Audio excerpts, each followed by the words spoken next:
Buenos días, iglesia. Hay una prédica, vengan al púlpito y den cuenta cómo queda.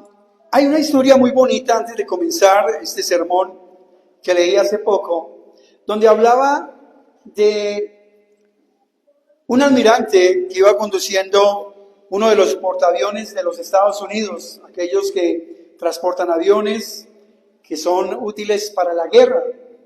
Y decía que en una noche tormentosa en que la mar se puso tan cerrada por la neblina, regresaban ellos a lo que ellos creían la base. Y en ese trayecto, a lo lejos, el que estaba al frente de los instrumentos nota una luz. Y el hombre, obviamente, le informa al capitán, que señor capitán, a lo lejos se ve una luz, probablemente sea un barco y viene en la misma dirección en que nosotros vamos. El capitán, en esa época dicen que los instrumentos se habían dañado por la misma tormenta y que solo atinaron a manejar la clave Morse. Para quienes ya tenemos tiempo en la vida, sabemos que la clave Morse fue la que se utilizó en muchas ocasiones en la Primera y Segunda Guerra Mundial. Y esto se manejaba como especie de un telégrafo, no sé si me entiendan el término, pero con luces. Es decir, díganle a ese hombre que habla con el capitán de ese navío, que se desvíe 20 grados al lado contrario de nosotros. La respuesta obviamente no se hace esperar y le dice: soy un grumete que ha prestado servicio en la marina. 20 grados es usted.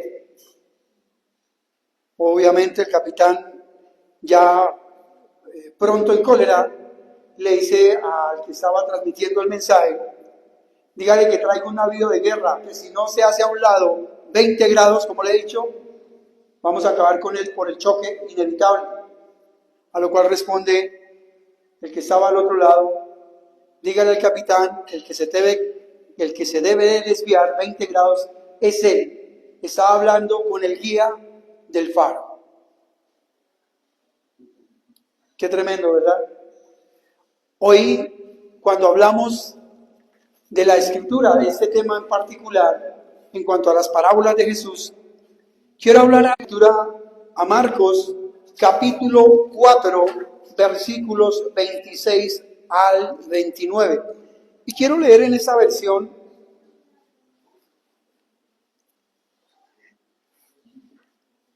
Dice la Escritura, capítulo 4, versículos 26 al 29. Decía también: el reino de Dios es como un hombre que echa semilla en la tierra y se acuesta y se levanta de noche y de día, y la semilla brota y crece como él no lo sabe. La tierra produce fruto por sí misma, primero la hoja, luego la espiga y después el grano maduro en la espiga. Y cuando el fruto lo permite, él enseguida mete la hoz, porque ha llegado el tiempo. El Señor quiere decir en esta parábola en particular. Mateo capítulo 13, versículos 24 al 30. Jesús, los hombres dormían, vino su enemigo y sembró cizaña entre el trigo y se fue. Cuando el trigo brotó y produjo grano, entonces apareció también la cizaña. Y los siervos del dueño fueron y le dijeron: Señor, ¿no sembraste buena semilla en tu campo? ¿Cómo pues tienes cizaña? Él les dijo: un enemigo ha hecho esto. Y los siervos le dijeron: ¿quieres pues que vayamos y la recojamos? Pero él dijo: no sea que al recoger la cizaña arranquéis el trigo junto con ella. Dejad que ambos crezcan juntos hasta la siega, y al tiempo de la siega diré a los segadores: recoged primero la cizaña y atadla en manojos para quemarla, pero el trigo recogedlo en mi granero.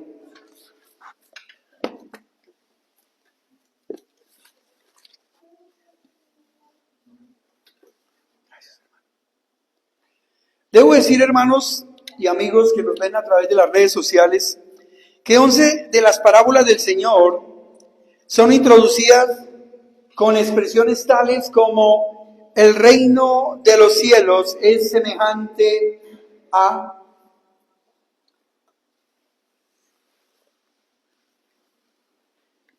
Y es allí donde el Señor hace especial énfasis, que es esencial aprender algo del reino del cual nuestro Señor Jesucristo hablaba con tanta frecuencia.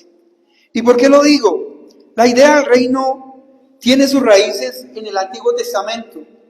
Si ustedes recuerdan, cuando el Señor gobernaba a través de Gedeón, ellos le piden un rey. Y resulta y pasa que Gedeón dice, no seré yo, ni mi sucesor, el que los va a enseñorear a ustedes. Será Dios o Jehová directamente. Pero el Señor, cuando nota esa parte del pueblo, cuando piden rey, le dice a Gedeón, no te preocupes, no te han rechazado a ti, me han rechazado a mí. Y aún así, el Señor consiente en darles el primer rey. Y ya sabemos las consecuencias de lo que pasó cuando comenzaron los hombres a reinar. Dice la Escritura, ¿por qué es tan importante este reino? Y en Isaías, capítulo 9, versículo 6 en adelante, se nos dice lo siguiente: porque un niño nos ha nacido, un hijo nos ha sido dado, y la soberanía reposará sobre sus hombros, y se llamará su nombre admirable, consejero, Dios poderoso, Padre eterno, príncipe de paz. Ya en Daniel, capítulo 2, versículos 44, se nos hablaba de este reino, el reino de mañana. Quiero tomarme el tiempo de que ustedes miren con este servidor cómo es que se muestra el reino en el Nuevo Testamento. Ahora, distintos términos son empleados, y en este caso, en los 4 evangelios, para el común de los evangelios, se le denomina el reino de Dios. Esto usted lo puede mirar en las Escrituras, allá en Mateo capítulo 19, versículos 2 al 4. Y en este orden de ideas, quiero que miremos también por qué es tan importante mirar estas características. Y noten ustedes que el reino de Dios, o el reino del cielo, como en algunos de los apartes en Mateo, que es el único de los evangelios que lo denomina de esta manera, nos dice que los judíos, en su momento, cuando oían en especial de esta parte, ellos no se atrevían siquiera a leerlo, porque era algo para ellos muy sagrado.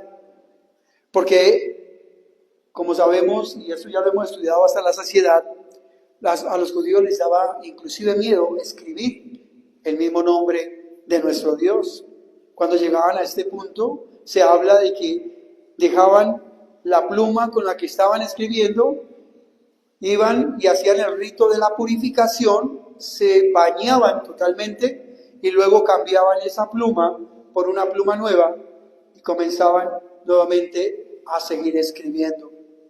Ahora, notemos que este reino, que es lo que vamos a hablar en esta mañana, tiene características muy importantes que es bueno que cada uno de nosotros las tengamos presentes. Así es, mi hermano Luis, fundado sobre la roca del Señor Jesucristo. Este reino, cuando nos habla Daniel de que no va a tener fin, tenía que ser cimentado sobre, como decía mi hermano, una roca sólida. Antiguamente se habla de que cuando una casa iba a ser construida, la primera base o la piedra sobre la cual se iba a construir esa base tenía que ser una piedra especial, tenía que ser una piedra grande y que obviamente dimensionara el sitio donde iba a ser cimentada esa casa. ¿Con qué propósito? Con el propósito de que cuando hubiera alguna catástrofe, llámese un terremoto, llámese un maremoto o cosas similares que chocaran contra esa casa, no fuese derrumbada. Por eso es que cuando hablamos del reino de Dios, hablamos que es cimentado sobre el Señor Jesucristo.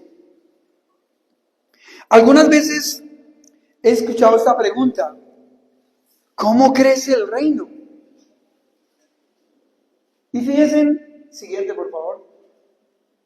¿Por qué es importante entender cómo crece el reino?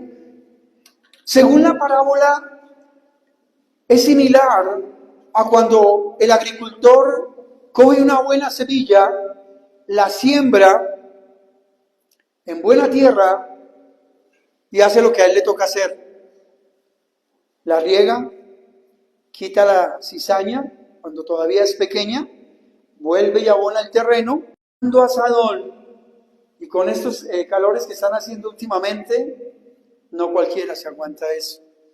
Además, ustedes miran las manos de estos campesinos, son manos que ya tienen callos, porque labrar la tierra no es cualquier cosa.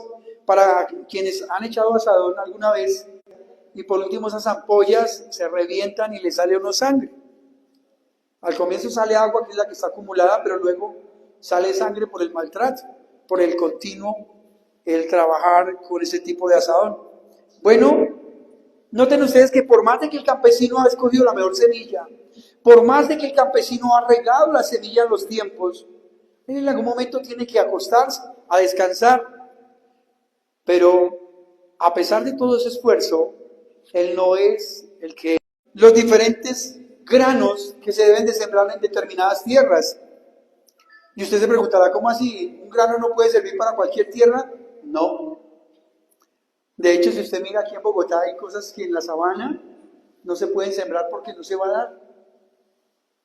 Pero en tierra caliente mucho mejor y mucho más rápido que si sembráramos aquí en Bogotá. A pesar de que hoy en día la tecnología ha avanzado mucho, en la tecnología agropecuaria, hablamos de los cultivos hidropónicos, y hoy en día en cualquier terraza de su casa usted puede colocar esos cultivos hidropónicos, que de hecho son bien saludables.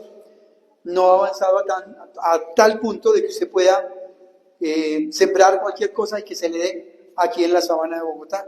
Entonces, notemos esto en particular: el crecimiento Dios lo ha dispuesto de una manera gradual. Ahora miremos algo que tiene que ver con la iglesia. ¿Cómo es el crecimiento? Porque cuando vemos domingo a domingo algunas sillas desocupadas, por lo menos yo me preocupo, no sé ustedes, de ver cuánta gente todavía falta por llegar. Y no lo digo solo por llenar este salón, sino por llegar al cuerpo del Señor Jesucristo, su iglesia. Hablábamos esta mañana con mi hermano Luis, y le decía yo que qué tremendo es cuando uno mira los evangelios y ve uno de las declaraciones del Señor donde dice: procuren entrar al reino, porque muchos procurarán entrar, pero no podrán. Y eso para uno es preocupante. ¿Cómo así? Esta gente está siendo diligente, está tratando de entrar, pero aún así no van a entrar. Y uno se pregunta, ¿por qué? Bueno, y no porque el Señor Jesucristo no quiera que entren, sino porque ellos mismos son los que se cierran la entrada al reino, al no obedecer al Señor, al pasar el tiempo y simplemente asimilar como que así está bien. Pensábamos que ir a un templo, que participar de lo que se llama comúnmente de una Eucaristía, ya con eso teníamos. Pero una vez salíamos de ese lugar, como decimos en el argot popular, nos volvíamos otra vez el diablo. Hasta después de 8 días empezamos otra vez por mi culpa, por mi culpa, por mi gran culpa, y bueno, todo lo que esto conllevaba. Pero ¿será eso realmente lo que Dios dice que debe ser su reino en cuanto al crecimiento? La Escritura nos dice algo muy distinto, mis queridos hermanos y mis queridos amigos. Dios espera de nosotros, como les decía la semana pasada, no que tengamos un día donde nos portamos bien y el resto como si nada pasara. Dios quiere que usted y yo tengamos una vida santa, una vida entregada a Él. ¿Y cómo lo hacemos? A través de este magnífico libro que llamamos la Biblia. ¿El crecimiento del reino es gradual? Claro que sí. Cada uno de nosotros vamos a tener cierto grado de crecimiento en la medida en que nos preocupemos en nuestro crecimiento espiritual. ¿Cómo empezamos? Esa semilla ya fue sembrada en todos nosotros. Por el solo hecho de usted haber venido a este lugar, usted ya tiene sembrado algo de esa semilla. De usted depende de que esa semilla vaya creciendo. ¿Cómo? Se preguntará usted. Estudiando la palabra. Porque es ella la que le va a aclarar a usted cualquier duda que usted tenga. Es ella la que lo va a hacer a usted entrar en razón de que usted está en pecado. Romanos capítulo 3, versículo 23 nos dice: por cuanto todos pecaron, están destituidos de la gloria de Dios. Mi querido amigo, mi querida amiga, no piense que por el hecho de venir acá y visitarnos, está ya bien con Dios. No se engañe, no permita que el maligno ponga en usted eso en su corazón y termine, como dice el Señor Jesucristo, procurando entrar, pero no podrán. Y por eso es que este crecimiento es gradual. Siguiente, por favor. Este crecimiento, nótelo usted, va también a implicar que usted y yo pongamos de nuestra parte. Y esto nos lo dice el apóstol Pablo allá en Efesios capítulo 4, versículo 17, que lo conocemos y lo recitamos de memoria. Basta ya de haber hecho lo que agrada a los gentiles, andando en la concupiscencia, entenebrecidos, ajenos de la voluntad de Dios por la dureza que hay en su corazón. Mi querido amigo, mi querida amiga, se lo digo con mucho respeto. Con Dios nadie juega. Dios quiere un compromiso completo, no un compromiso a medias. Dios entregó a su Hijo hace más de 2000 años en esa cruz totalmente. ¿Y sabe qué? El Hijo quiso entregar su vida por ustedes y por mí. Y lo hizo totalmente. Y lo hizo como ser humano. Para que no tengamos excusa de decir, no, es que el Señor era Dios Todopoderoso. Imagínense, antes de la creación del mundo ya estaba. Pues, que era para él unos clavitos de 18 centímetros. Pues, no era nada. Pero la realidad es que la Biblia nos enseña de que sí sufrió los dolores de la muerte, los estertores de esa agonía, de verse allá colgado en un madero, después de ser flagelado por el famoso flagelógrafo, que era una cosa como una especie de látigo, pero que en sus puntas tenía algo metálico que cuando entraba desgarraba la piel. Si ustedes han visto la película de Mel Gibson, dicen los autores, los conocedores, que este hombre ni siquiera llegó a esto de lo que realmente sufrió el Señor. El orden comienza por Romanos capítulo 10, versículo 17. Así que la fe es por el oír y el oír por la palabra de Dios. Es decir, a usted, mi querido amigo, mi querida amiga, lo único que lo va a convencer de su pecado es la palabra del Señor. No la oratoria de los mejores oradores. Por eso es que a mí cuando estoy evangelizando a alguna persona, me hace cualquier pregunta, yo le digo, miremos qué dice la Escritura. No, yo quiero escuchar su opinión. Es que mi opinión es lo de menos. Porque a usted lo que le sirve es lo que la Escritura le diga a usted. No lo que Gilberto crea, no lo que Gilberto piense o diga. Por eso es que la Escritura nos dice que desarrollamos fe, Romanos 10, verso 17, es por la lectura de la palabra de Dios. ¿Y en quién desarrollamos fe? En el Señor Jesucristo. Él tiene un orden. Por algo es importante, mi querido amigo, mi querida amiga, que usted sea tocado por la palabra del Señor, no la palabra de cualquier ser humano. Eso no sirve. Porque tal vez en el momento sí lo ponga a pensar a algo. Pero cuando usted lee la Escritura, donde se nos dice que por lo cual todos estamos destituidos de la gloria de Dios por nuestro pecado, ya el asunto cambia. Isaías 59 nos dice que la palabra de Dios nunca vuelve vacía, porque ella va a dar en su punto, en el lugar, en el tiempo en que usted y yo la necesitamos. Ella es la que nos hace ver nuestras faltas, nuestros errores y nuestro grado de crecimiento dentro de este reino. Por eso se habla de un orden. Siguiente, por favor.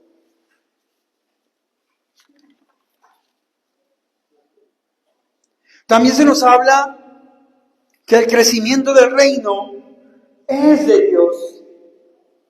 Hechos capítulo 2, versículos 47, nos dice la Escritura, y el Señor añadía cada día a la iglesia los que habían de ser salvos. No añade Wilmer, no añade Gilberto, no añade mi hermano Cristian Felipe, mi hermano John, mi hermano Luis, no.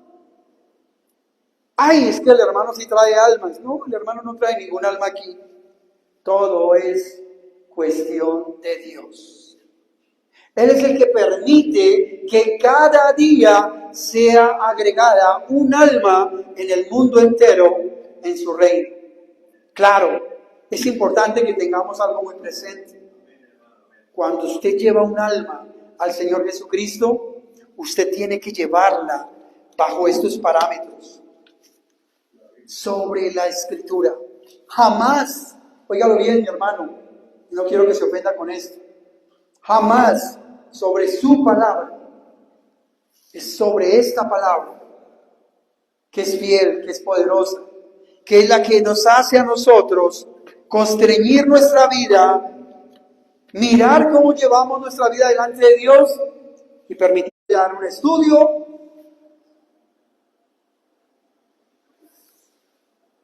Porque el crecimiento lo da. ¿Se dan cuenta? Ese es el peligro que se corre, mis hermanos, cuando creemos que Dios va a hacer la obra sin dudar a dudas, sin presentar buena defensa de la fe. Claro, como decía nuestro hermano Cristian en esta mañana en su estudio, con humildad, con mansedumbre, pero con conocimiento de causa. Nadie enseña, mis queridos hermanos, algo que no sabe, porque tarde o temprano la gente se va a dar cuenta quién sabe, quién no sabe, quién sabe hacerlo bien y quién no. Por eso es importante que entendamos que el crecimiento del reino es de Dios, pero que también, al igual que un agricultor que prepara la tierra, nos prepara a cada uno de nosotros. Por eso es que el Señor nos dice allá en su 5:39 de Juan, escudriñad las Escrituras, porque a vosotros os parece que en ellas encontráis la vida eterna. Verso 40, y ellas son las que dan testimonio de mí, y ustedes no quieren venir a mí para tener esa vida. Mire, hermanos, escuchemos la palabra de Dios, pero pongámosle un valor agregado, retengámosla. Y al retenerla, la vamos a analizar, pongámosla por obra.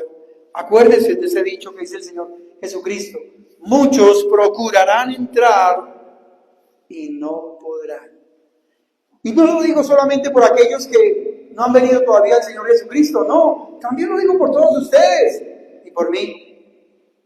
Hermano, el hecho es que estemos acá cada 8 días, o en el caso de los hermanos que estamos haciendo los estudios los días miércoles, no nos garantiza que, ya soy salvo, derechito al cielo y sin escalas. No, porque si mi vida no ha cambiado aquí, déjeme decirle que ustedes y yo seremos de esos que habremos procurado entrar, pero lamentablemente no vamos a entrar. Mateo capítulo 7, versículos 21, nos dice el Señor muy claro: no todo el que me dice Señor, Señor, entrará en el reino de los cielos, sino, mire la única causal, aquel que haga la voluntad de mi Padre que está en el cielo. Y miren dónde dejó el Padre esa voluntad, en su palabra. ¿Queremos ser buenos hijos? Retenedores. Claro que queremos serlo. Pero miren lo que nos dice Santiago.